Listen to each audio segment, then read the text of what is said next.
She looked me dead in the eyes and said the words that cracked my entire world open. These twins aren't yours. They're Chris's. I'm going back to him where I belong. I didn't yell. I didn't beg. I just wished her luck, and then I made a few calls that would change everything. 2 weeks later, that same woman was standing on my doorstep, belly swollen, mascara smeared, sobbing like her world had ended. But before I get to that moment, let me tell you how it all began. It was a Tuesday night in October. I was sitting in what was supposed to be our nursery, walls still bare, the crib half assembled, watching Brittany fold tiny baby clothes. Her belly was round, almost comically so, like she was smuggling a basketball under her sweater. 6 months pregnant with twins. Everyone kept saying she had that pregnancy glow, and I believed them. She looked radiant, tired but beautiful. I was 32 then, working as an automotive service manager down here in San Antonio. I thought I had life mapped out. Married 3 years, together for 5, and finally settling into that stage where you trade in late nights for early mornings and start dreaming about baby showers instead of bachelor parties. We were supposed to be celebrating. We even had the venue booked for a shower just 2 weeks away. But as I sat there pretending to focus on the crib instructions, I noticed her hands trembling slightly as she folded a tiny yellow onesie. My gut twisted. You ever hear a weird rattle in your car engine and just know it's going to cost you thousands? That was the feeling. Only this time, the bill wasn't for repairs, it was for my entire life being dismantled. She set the onesie down and turned toward me, her face pale, her eyes hollow. It was the kind of look people have right before they confess to something unforgivable. Marcus, we need to talk. 4 words. But they landed like a sledgehammer against my chest. Her voice cracked. These babies, they're not yours. For a second, the room seemed to spin. I thought maybe I misheard, that my brain was playing some sick trick. But her eyes told the truth. Then came the knife twist. They're Chris's. And I'm leaving. I'm going to build a real family with him. Chris. Her ex. Some construction foreman with a reputation for running from responsibility. I never thought much about him, until that moment when he stole everything from me without even being in the room. The rational part of me wanted to rage. To demand when it happened, how long she'd been lying, who else knew? But instead, calm settled over me. Like when you finally accept your engine's blown, you don't curse the car anymore, you just figure out how to move forward. I stared at her surrounded by all the baby gear we'd chosen together and felt myself disconnect. I hope it works out for you, I told her, and I meant it. Flat, steady, final. She blinked, confused, like I'd spoken another language. That's it? That's all you're going to say? Maybe she expected me to beg, to promise I'd raise Chris's kids. But betrayal that deep? Sometimes it doesn't break you, it frees you. What else is there to say, Brittany? You made your choice. I rose from the rocking chair we'd bought for late night feedings that would never happen. I'll start making arrangements. The next morning, I did exactly that. Took a personal day and began untangling our lives piece by piece. Wedding gifts? Boxed up and returned. The stand mixer went back to Williams-Sonoma, the crystal back to Macy's, the silverware set to Bed Bath & Beyond. Each refund felt like pulling another loose thread from a tapestry that was never as beautiful as I'd imagined. The baby shower venue? Cancelled. I got $6,800 back in my account. Money that would have celebrated kids that weren't mine. I scrubbed her from my auto insurance, instantly saved $140 a month. Closed the joint savings account, moved my half into one she couldn't touch. Changed my 401k beneficiary from Brittany, spouse, to simply, me. Every call, every form, every signature was like reclaiming a piece of myself I'd handed over to someone unworthy. That weekend, she moved out while I was at work. No screaming matches, no tear-streaked goodbyes. Just empty closet space and a bathroom counter that, for the first time in years, wasn't buried under a fortress of skincare bottles. And for a moment, I thought that was the end of it. 2 weeks later, I was settling into my new routine, quiet dinners alone, the hum of the TV filling the silence, when I heard a familiar sound. Her key turning in the lock. I'd forgotten to change them. She stood in my living room, mascara streaked down her cheeks, belly rounder than ever. Marcus. I made a terrible mistake, she sobbed. And for a fleeting second, that old instinct to comfort her tugged at me. But then she kept talking. Chris is gone. He hasn't answered my calls in 4 days. His roommate said he packed up and left. He got fired from his construction job. I don't know where he is, or what I'm supposed to do. I set my fork down, staring at the woman who once held my entire future in her hands. The woman who chose someone else over everything we built. Her tears were real. Her desperation was real. But this time, it wasn't my problem. The morning after Brittany's meltdown on my doorstep, my phone lit up at 6 in the morning. Unknown number. I rubbed my eyes, still half asleep, and answered. Marcus Rivera? The voice was sharp, almost like I'd just been accused of a crime. This is Samantha Walsh, Brittany's sister. Now, I knew Samantha. 24, still in college, still living in that dreamland where every problem can be solved with a pep talk and a Disney ending. And she came at me swinging. I cannot believe you would abandon a pregnant woman like this. Do you have any idea what you've done to her? I sat there, phone pressed to my ear, feeling like I'd just been smacked in the face with a wrench. The audacity. The nerve. Here's someone lecturing me about abandonment, when her sister had abandoned me first. I kept my tone steady, though. Samantha, I think you might be confused about what actually happened here. Brittany left me. For the father of those babies. But Samantha wasn't listening to facts. That doesn't matter now. She needs you, Marcus. Those babies need a father figure. And you're being selfish, by turning your back on them. That word, selfish. It stuck to me the whole day like grease on my hands. Selfish. As if refusing to raise another man's kids after being betrayed was some kind of moral failure. By evening, my phone buzzed again. This time it was a text from Brittany's mother, Patricia. The woman never liked me much, always saw me as just good enough. I was reliable, I had a decent job, but in her eyes, I was never worthy of her daughter. Her message was short, blunt, "We need to talk. I'll be at your house tomorrow after work." It wasn't a request.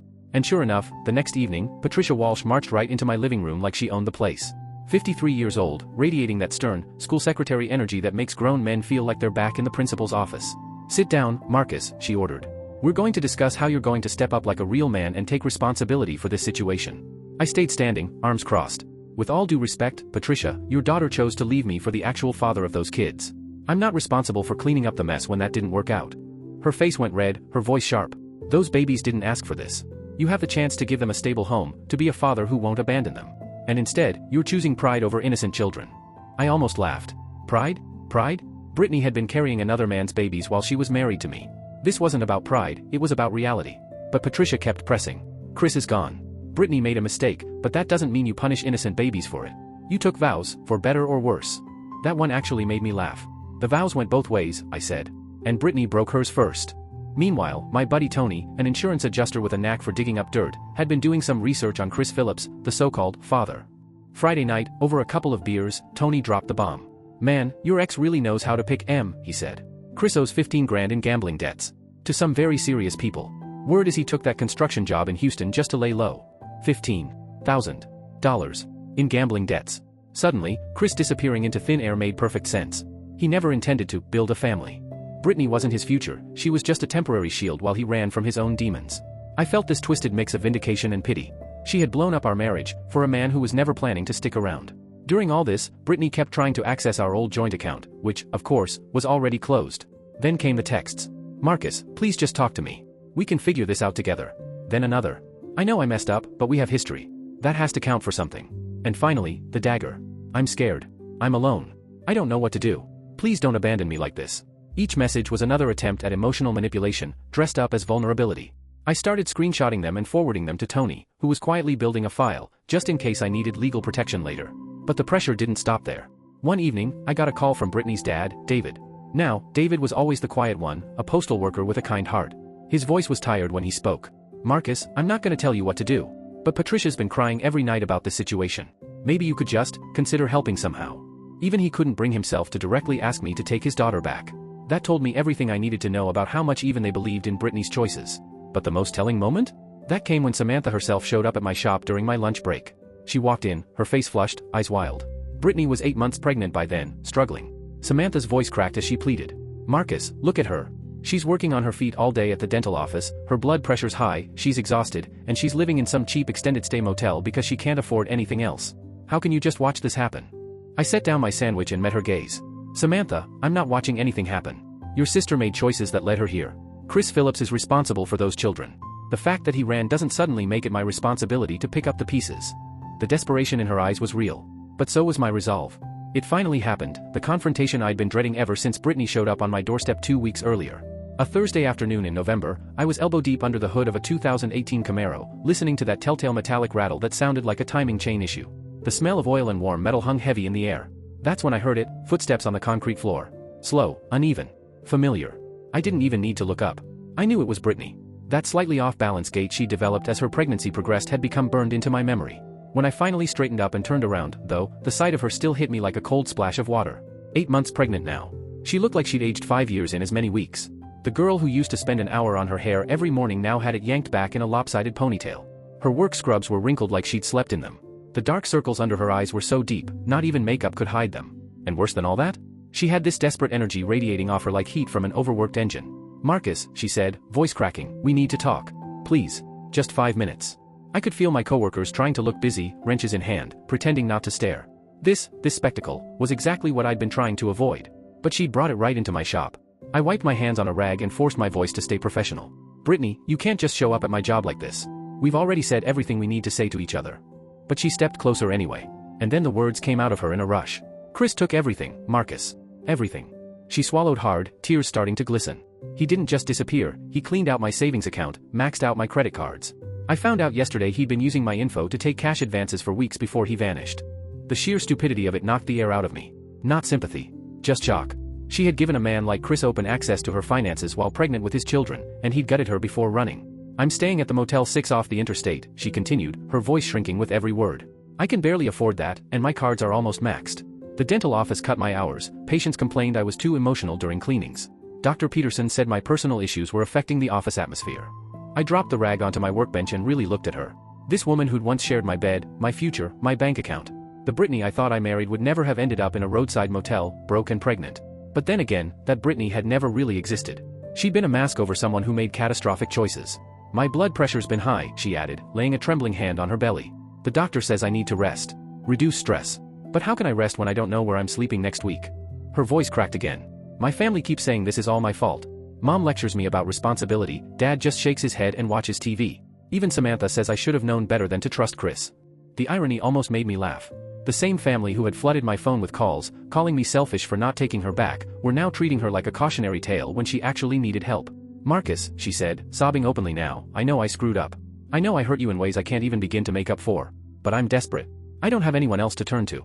And part of me, the part that had loved her for 5 years, wanted to reach out, to pull her into a hug and tell her it would be okay. But that impulse died hard and fast when I remembered all those months she'd let me plan a future for children that weren't even mine.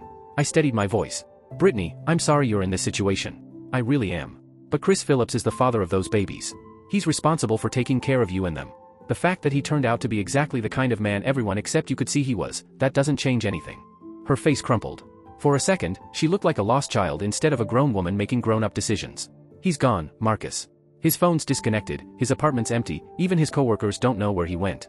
I hired a private investigator with the last of my savings, and all she could tell me was that he probably left Texas entirely. I'm never going to see him again. These babies are never going to know their father. The weight of her words hung between us like exhaust fumes, thick, suffocating, impossible to ignore. Around us, wrenches clinked, air compressors hissed, and I could feel my coworkers' ears straining for every word. I knew this would be the break room story for weeks. But all of that faded behind the reality of the moment. She was standing there, 8 months pregnant, broke, scared, and asking me to rescue her from the wreckage of her own choices. The old Marcus, the one who loved her without question, might have said yes. But that Marcus died the night she told me the twins weren't mine. I shook my head. I can't help you, Brittany. Those children have a father, and it's not me. The fact that he's a coward who ran away doesn't make them my responsibility. She stared at me for a long moment, like she was seeing me clearly for the first time in years. Then she nodded once, wiped her tears with the back of her hand, and walked out of my shop without another word. And just like that, the door swung shut behind her, and I felt the chapter close for good. Fast forward 9 months. Let me paint you a picture of how it all turned out. It was a Saturday morning at H-E-B. I was pushing my cart through the cereal aisle, comparing granola bar boxes, when I heard it, that sharp, high-pitched sound that made my stomach clench. The unmistakable wailing of twin babies, echoing down the aisles like a car alarm no one could shut off. I froze. Something about those cries tugged at me, made me glance up. And that's when I saw her. 3 aisles over, in the baby food section, stood Brittany. Or what was left of her. Her blonde hair, once styled to perfection, was scraped into what people call a mom bun, though this one looked more like she gave up halfway. She wore baggy sweatpants and a stained t-shirt that hung off her like she'd lost weight she couldn't afford to lose. Her face was pale, eyes shadowed with exhaustion. And in front of her, a double stroller shook with the furious cries of 2 red-faced infants, each one determined to outscream the other. Brittany's hands trembled as she flipped through a stack of coupons like they were $100 bills, double-checking each one before timidly adding a single jar of baby food into her cart. That sight, it should have made me feel something. Pity. Vindication. Maybe even a cold satisfaction. But instead? Nothing. Just a detached curiosity, like I was watching some wildlife documentary about animals I didn't know. She wasn't my wife anymore. She wasn't even the same person I'd once loved. She was a stranger with problems that belonged to a world I wasn't part of anymore. So I turned my cart the other way, grabbed the organic pasta Amanda had asked for, and picked up the good coffee we both loved. 9 months had changed everything for both of us, just in opposite directions. A few days later, during lunch at the shop, my coworker Rick slid into the seat across from me. He had that look people get when they're about to tell you something you don't want to hear. Hey man, he said, fidgeting with his sandwich wrapper, I got a weird call yesterday. Some lady named Patricia Walsh? She said she knows you. Wanted me to pass along a message. I didn't even need him to finish. I already knew. She said to tell you that Brittany's really struggling. And that, you could still be the father those babies need. That it's not too late to do the right thing. Rick looked uncomfortable, like he knew he was standing on a landmine just repeating her words. And honestly, I almost admired Patricia's persistence. 9 months later, and she was still running her guilt campaign. I leaned back, shook my head. Rick, I appreciate you telling me. But those babies already have a father. His name is Chris Phillips. The second Brittany chose him over me, she chose who would be responsible for her and those kids. The fact that he bailed doesn't make them mine. Rick nodded slowly, eyes thoughtful, and never brought it up again. which told me he understood more than Brittany's family ever did. Through Tony's endless network of sources, I picked up pieces of Brittany's new life. She'd moved back into her childhood bedroom at her parents' place. Independent one year, back under mom and dad's roof the next. Her parents babysat while she worked part-time shifts at the dental office, but apparently every favor came with an earful of criticism about her choices. Chris? He'd been spotted exactly twice in 9 months.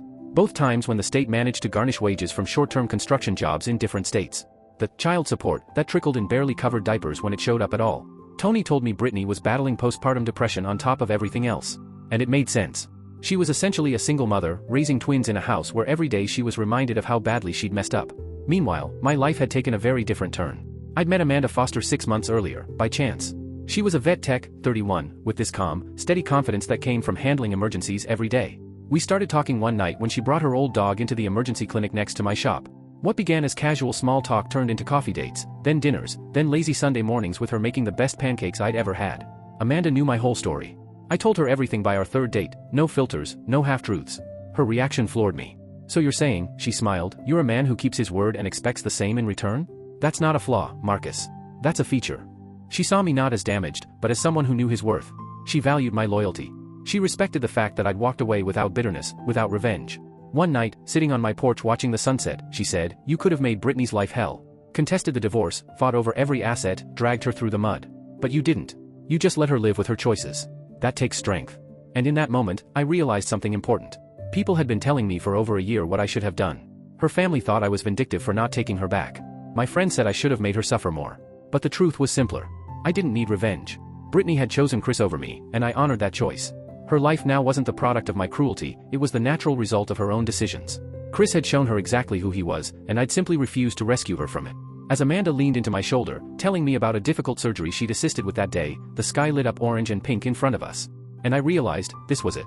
The best revenge wasn't revenge at all. It was moving forward. Finding someone who valued the same things I did. And building a life better than the one I'd lost.